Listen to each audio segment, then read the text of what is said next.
This segment of Coast Life is sponsored by the Spice and Tea Exchange of Rehoboth.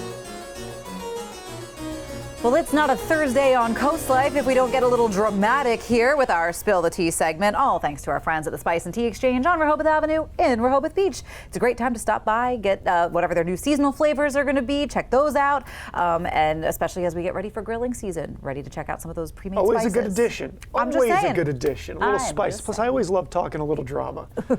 Yes, and this is kind of a juicy one. I like this one, Charlie. Okay. So why don't you read us what we're going to be? What we got going here the tea today. We're drinking.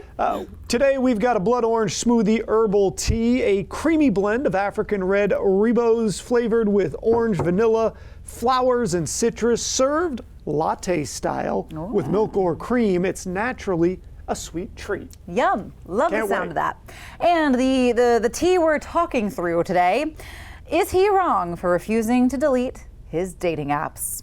A man has been dating his girlfriend for 5 months, but when she asked if he deleted his dating apps, he admitted he still had them, just not in use. He says they don't matter since they're not actively using them, but she sees it as a red flag. What do you think? Should he delete the apps? Is she overreacting? What are your thoughts, Charlie? This is the first time I'm hearing this. This is an Charlie's genuine reaction. Have you ever seen like a full-on car chase when all the sounds and alarms and the sirens are going off? These are the reddest of red flags. This is, if you're not deleting that, he's like, oh, it doesn't matter, I'm not using. If it doesn't matter, you don't Why are they on your need phone? them. So this is shady as shady gets. We are under a tree on a hot summer day. It's just not. It's not good. Thank you, Charlie. Yeah, This friend speaks my mind. Sorry to Barbara and Donald, because in the comments, Barbara says, it's not a good idea to ask about it.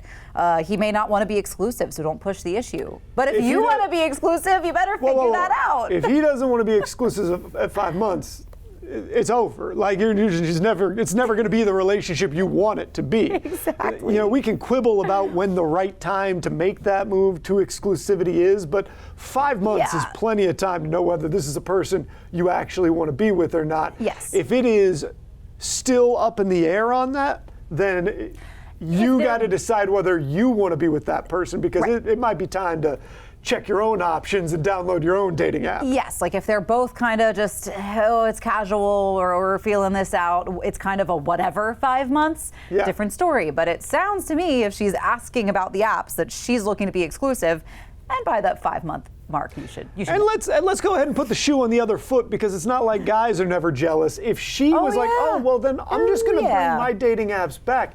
Wait and see how that turns, because I promise you, he wouldn't be real excited about that. And that's what Donald says. They're only dating, not engaged. He can keep the apps until then.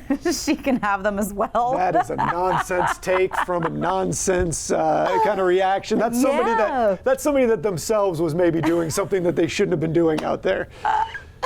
So I think this is the first time that I've disagreed with our comments chiming in full on. But I think it's either time. If it didn't matter, he would delete the apps. Well, and if it was just something casual, then you got to understand that too. Right. However, she clearly is ready to not be in a casual situation. 5 months is enough time for both of you to figure that out. So it's either time to move on, or that person that you're with, they got to get those apps off the phone. Yeah, time to delete the apps, or time for a conversation. And I think that's that. All right. So let's taste this tea, Charlie, and see what we think of this. It smells good. I love You know what a that tastes citrusy like? orange tea. Tastes like I'm right. It does taste like you're right, Charlie. But yeah, I think with a little bit of cream, this would taste like an orange creamsicle. Oh, yeah. Try that. Do that at home. Yeah. Give that a go. So go get your blood orange smoothie tea from the Spice and Tea Exchange on Rehoboth Avenue in Rehoboth Beach. Put a little creamer in it. Tell us how it is. Coming up on CoastLife, we're going to rock your socks with Down syndrome awareness. That's on the way.